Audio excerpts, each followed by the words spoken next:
sang de Jésus-Christ. Amen. Alléluia. Amen. Amen. Nous rendons grâce à Dieu qui nous fait toujours triompher en Christ et qui répand par nous en tout lieu l'odeur de sa connaissance. Et nous sommes là pour cette connaissance. Que Dieu nous fasse grâce au nom de Jésus-Christ. Nous allons continuer notre série d'enseignements sur la tribulation, l'eschatologie, les événements de la fin des temps. Le titre, le sous-titre de ce matin, les 7 années de la grande tribulation. Les 7 années de la grande tribulation. Très rapidement, allons dans le livre de Daniel. Allons dans Daniel 9. Est-ce que quelqu'un peut apporter le micro à la sœur Hermione, s'il vous plaît?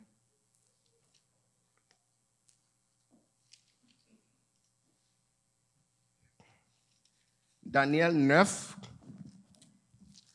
du verset 24 au verset 27.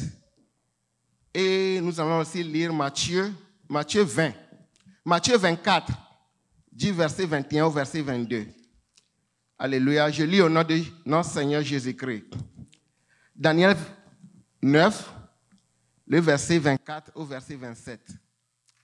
70 semaines ont été fixées sur ton peuple et sur la ville sainte pour faire cesser les transgressions et mettre fin au péché, pour expier l'iniquité et amener la justice éternelle, pour sceller la vision et le prophète, et pour oindre le saint des saints.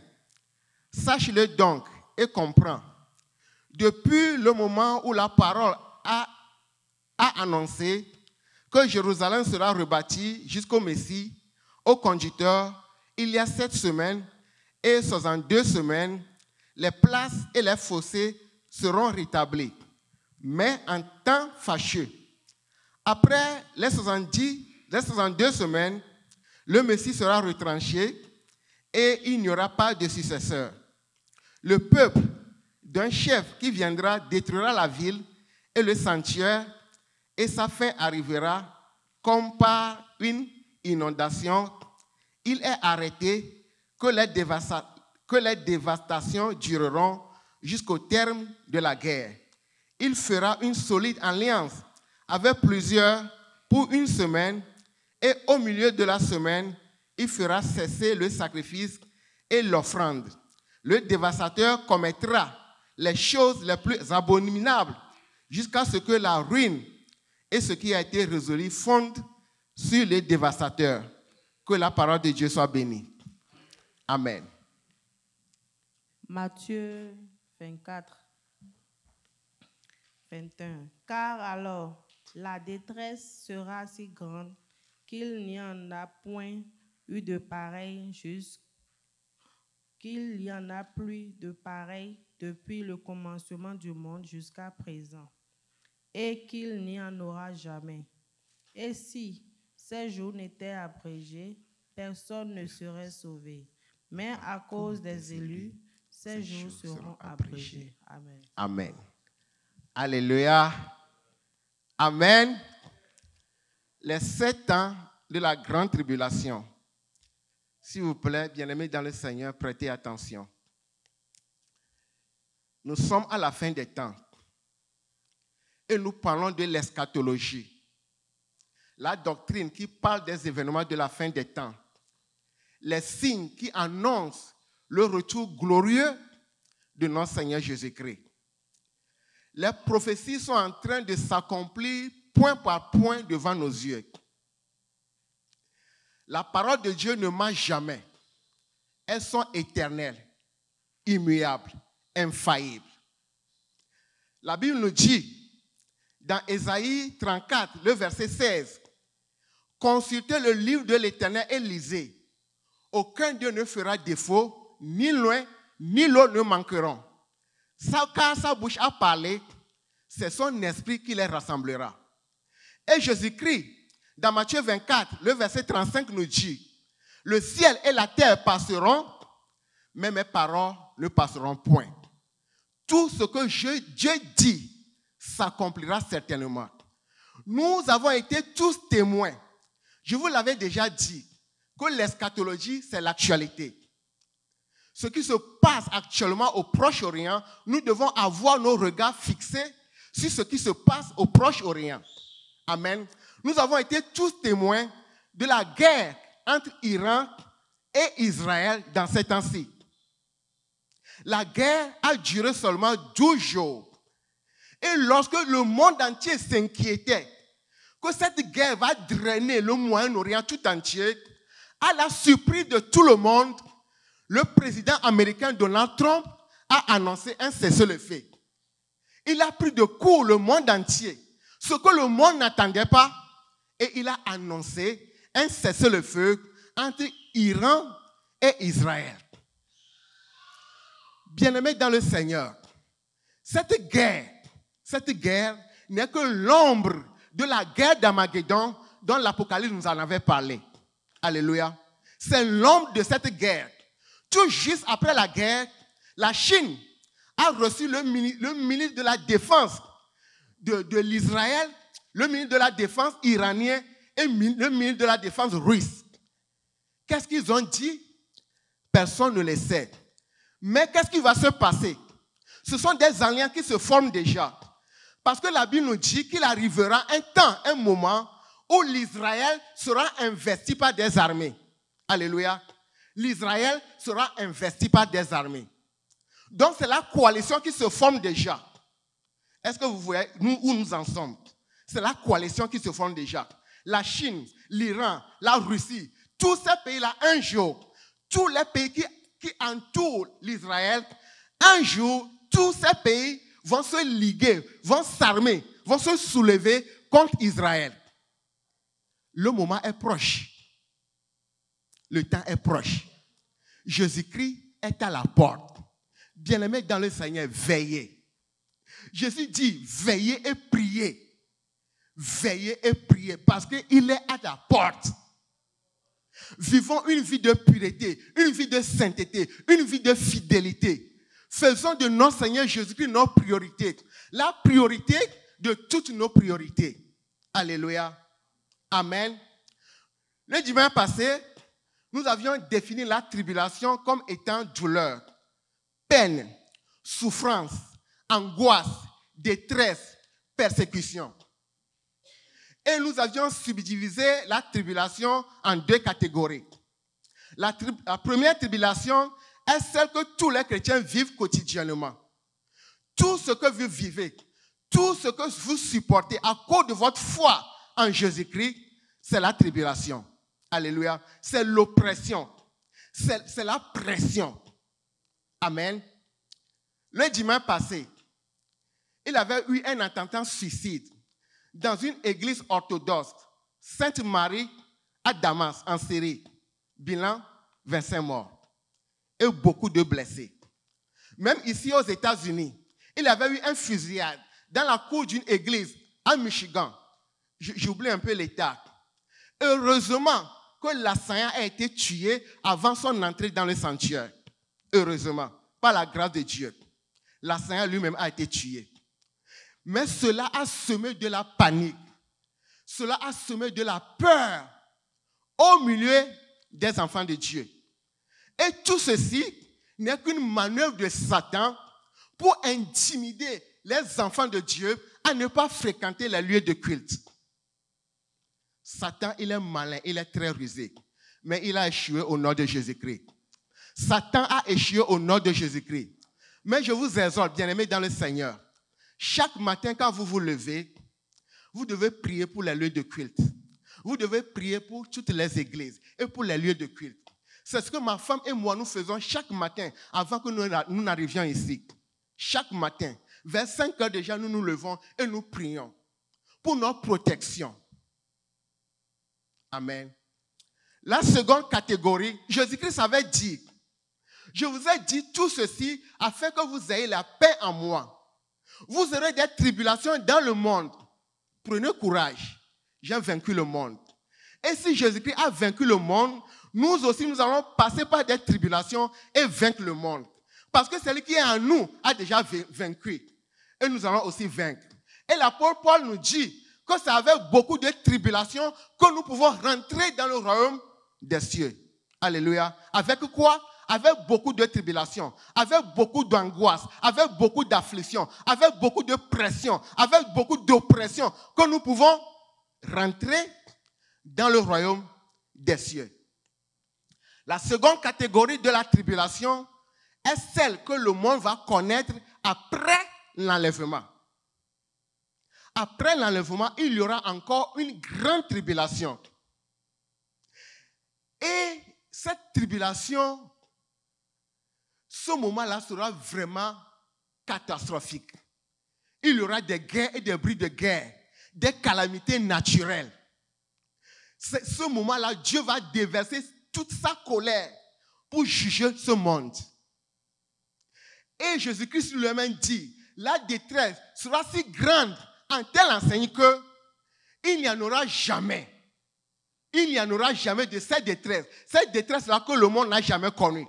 Et il n'y en aura jamais depuis le commencement de la terre. Alléluia. C'est pour cette raison qu'il est avantageux pour toi et moi de partir au cours de l'enlèvement. Parce que si nous quittons avant l'enlèvement, nous n'allons pas vivre la tribulation. L'église sera déjà enlevée, nous serons dans les cieux, en train de célébrer le noce de l'agneau, et la terre sera dans l'embarras, dans une grande angoisse. Alléluia. Donc cette période de tribulation dont je parle, et sur laquelle nous allons mettre un accent particulier, va couvrir une période de 7 ans. Et pour comprendre la chronologie de ces 7 ans, nous allons retourner au texte de Daniel. Amen. Alléluia. Daniel est un jeune garçon qui avait été déporté d'Israël à Babylone.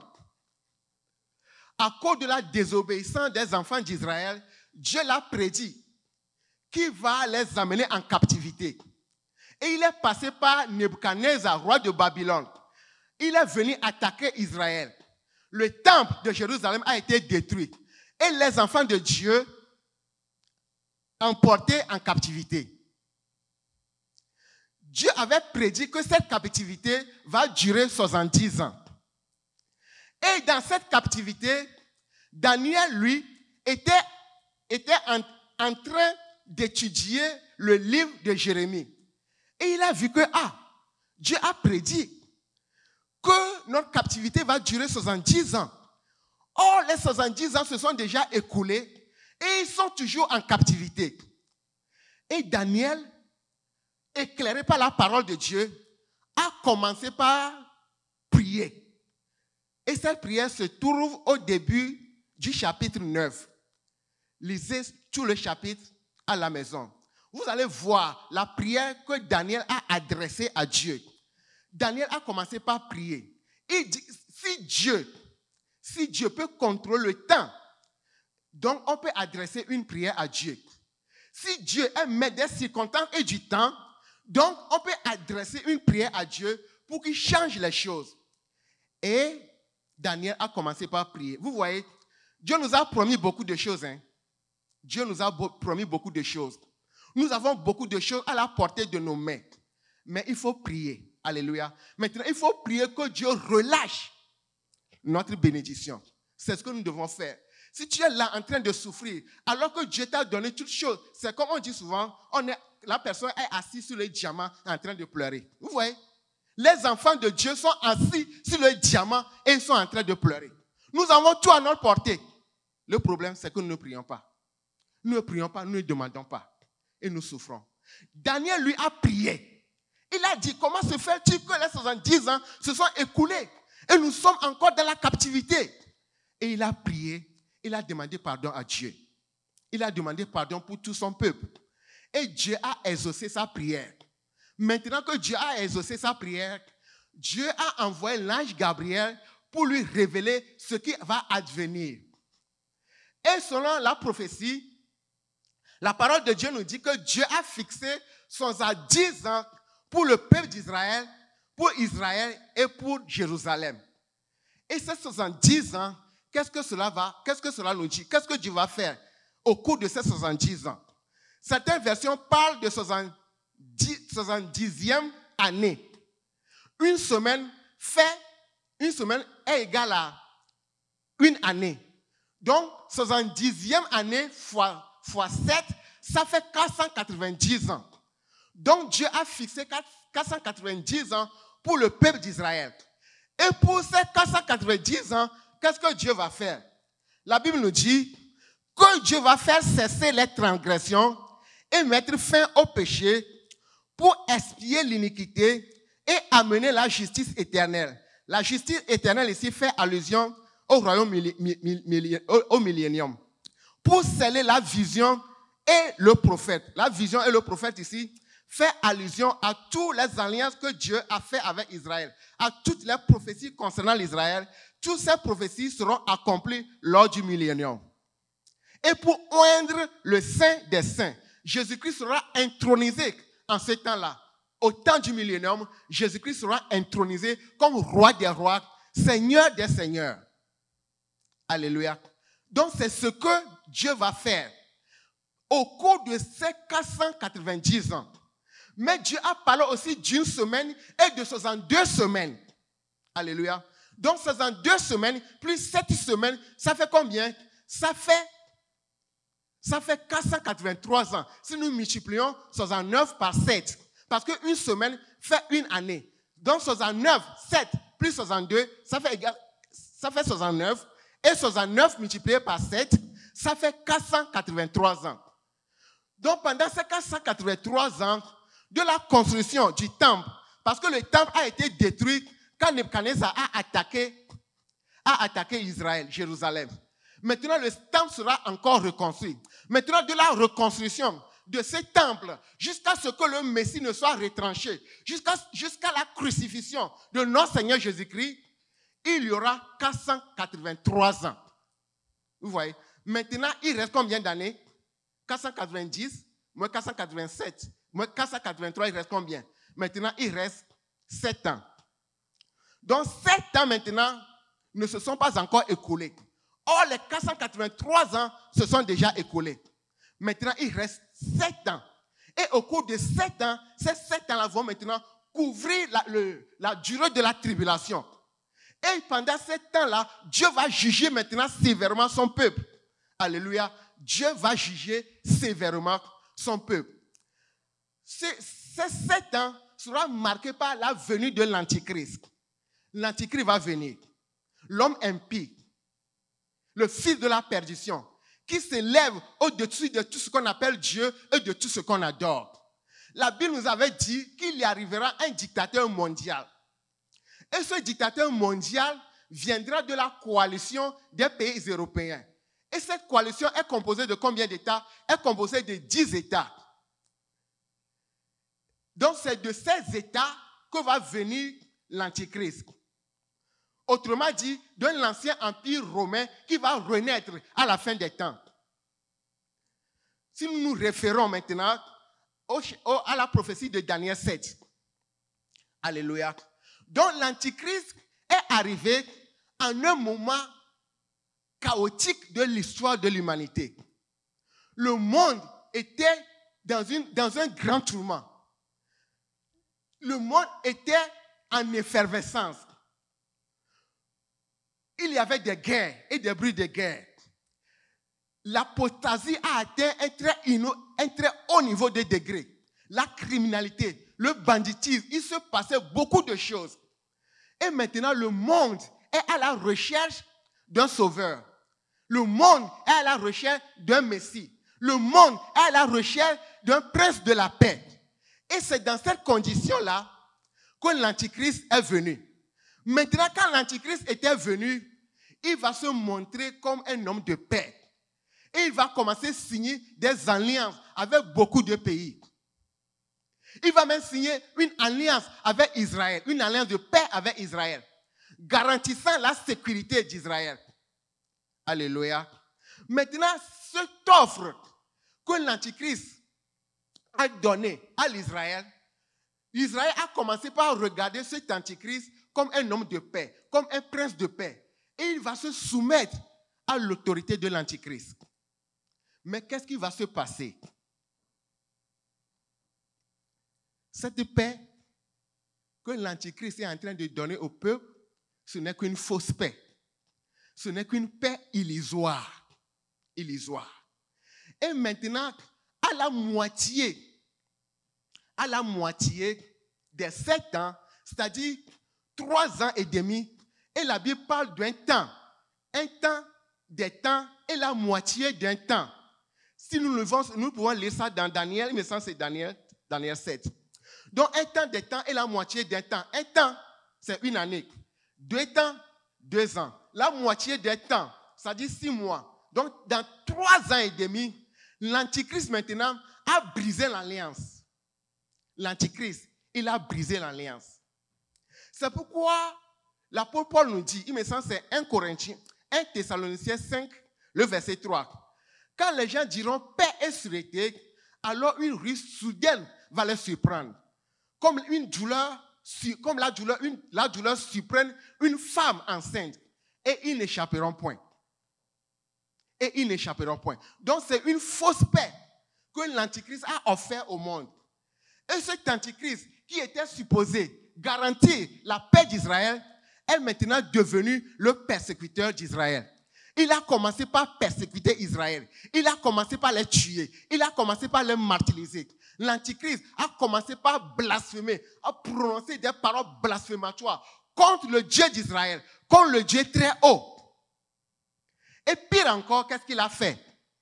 Donc le temple, je rappelle, que le temple qui a été détruit en l'an 70, parce que le temple a été construit, mais en l'an 70, le temple a été encore détruit par les troupes romaines sous la conduite du général Titus. Le temple a été encore détruit. Mais ce temple-là va être reconstruit avant la venue de notre Seigneur Jésus-Christ. Et jusqu'à présent, les Juifs sont en train de cotiser. Ils sont en train de donner de l'argent pour que le temple soit reconstruit. J'avais déjà fait un message concernant une génisse rousse. Parce que l'ordre que l'Éternel leur avait donné pour construire le temple, il faut une génisse rousse. Et ils en ont cherché pendant longtemps. Mais il n'y a pas très longtemps, ils ont trouvé une génisse rousse à Texas, ici aux États-Unis, qu'ils ont amenée depuis ici jusqu'en Israël. Donc les Juifs, ils se préparent pour la construction du temple.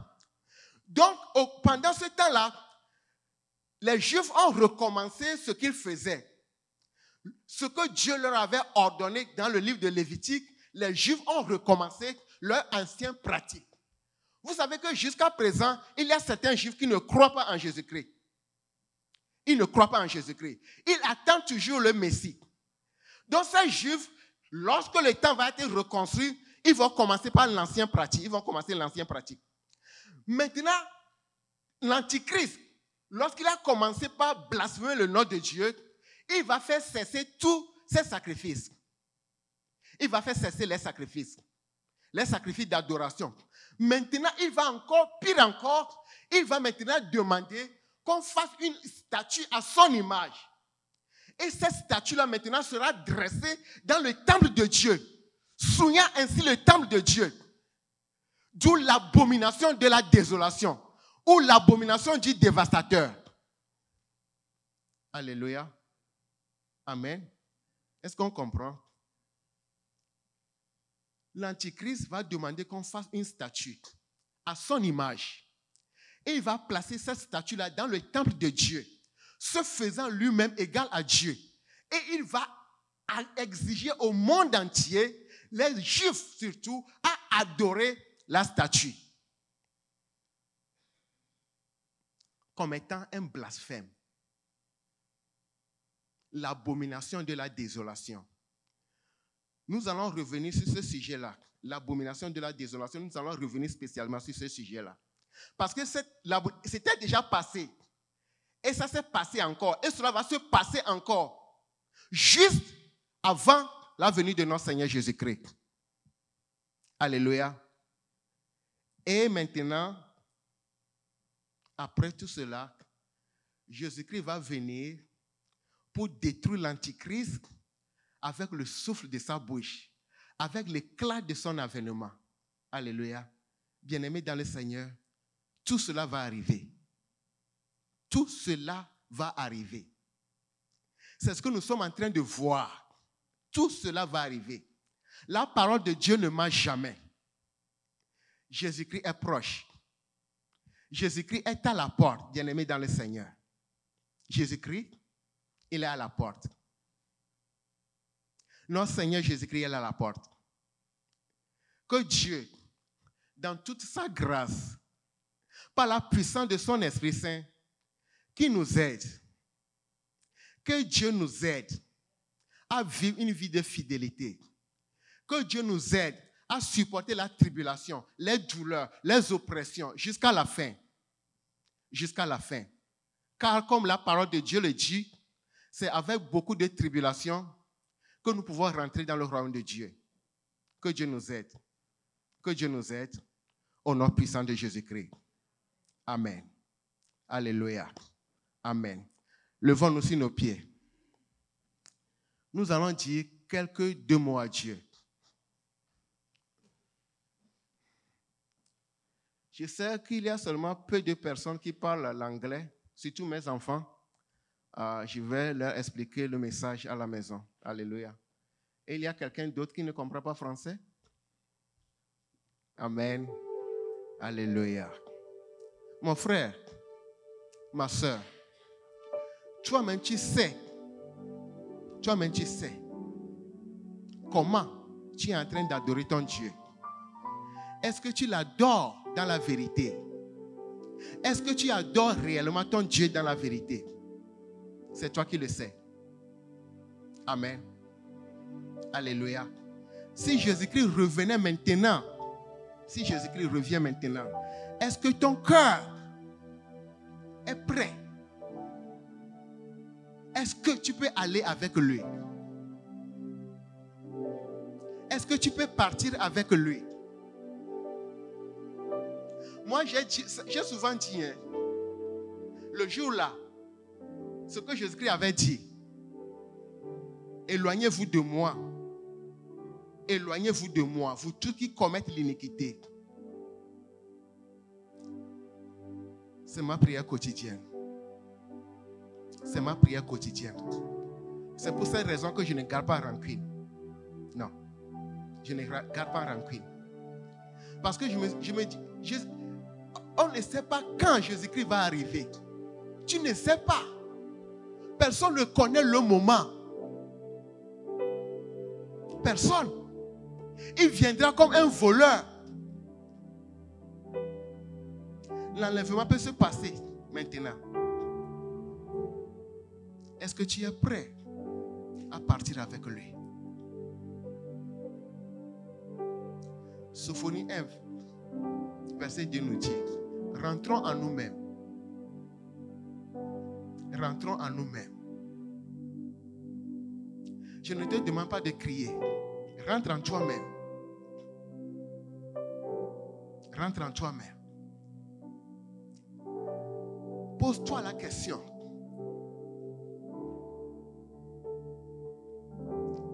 Si Jésus-Christ revenait maintenant, est-ce que je peux partir avec lui?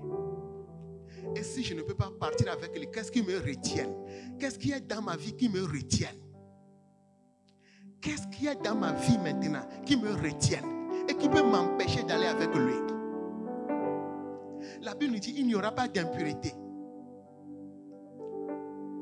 Sans la sainteté, nul ne le verra. Dieu, il est amour. Notre Dieu, il est amour. Et quiconque n'aime pas son prochain ne peut jamais hériter le royaume de Dieu. L'apôtre Paul a parlé de trois choses. Trois choses. La foi, l'espérance, l'amour. Mon frère, ma soeur, rentre en toi. Rentre en toi et parle avec ton Dieu. Rentre en toi et parle avec ton Dieu. Dieu connaît tout le cœur. Dieu, il connaît tout le cœur. Ils sont les reins Ils sont le cœur et nos reins. Dieu connaît tout le monde. Il sait ce que tu as fait. Il sait ce que tu es en train de faire. Dieu le sait. Dieu le sait. Rentre en toi-même et demande pardon. Papa, mon Seigneur et mon Dieu. Mon Seigneur, mon Dieu, me voici devant ton saint trône. Papa, si j'ai commis des fautes, si j'ai violé tes commandements, si j'ai fait quelque chose contraire à ta volonté, mon Seigneur, mon Dieu, me voici devant le trône de la grâce. Me voici maintenant devant ton peuple. Papa, toi qui sondes les cœurs et les reins, sonde-moi et connais mon cœur. Éprouve-moi et connais mes pensées. Regarde, papa, si je suis sur une mauvaise voie. Et conduis-moi, papa, sur la voie de l'éternité. Aide-moi, papa, à conduire ton peuple sur la voie de l'éternité au nom de Jésus-Christ. Tu as dit, sans la sainteté, nul ne te verra. Oh mon Seigneur, mon Dieu, aide-moi, aide-moi, aide-moi, papa, je t'en supplie. Aide-moi à vivre une vie de pureté. Aide-moi à vivre une vie de sainteté. Aide-moi à aimer tout le monde au nom de Jésus-Christ. Au nom de Jésus-Christ. Au nom de Jésus-Christ. Au nom puissant de Jésus-Christ. Papa, papa, papa, papa, éloigne de moi tout ce qui est contraire à ta volonté. Purifie mon environnement. Purifie mes yeux. Que le sang de Jésus-Christ, que le sang de Jésus-Christ me purifie ma conscience de toute œuvre morte au nom de Jésus-Christ. Au nom de Jésus-Christ. Au nom de Jésus-Christ. Oh mon Seigneur et mon Dieu. Papa, moi je ne veux pas rater l'enlèvement. Je ne veux pas rater l'enlèvement.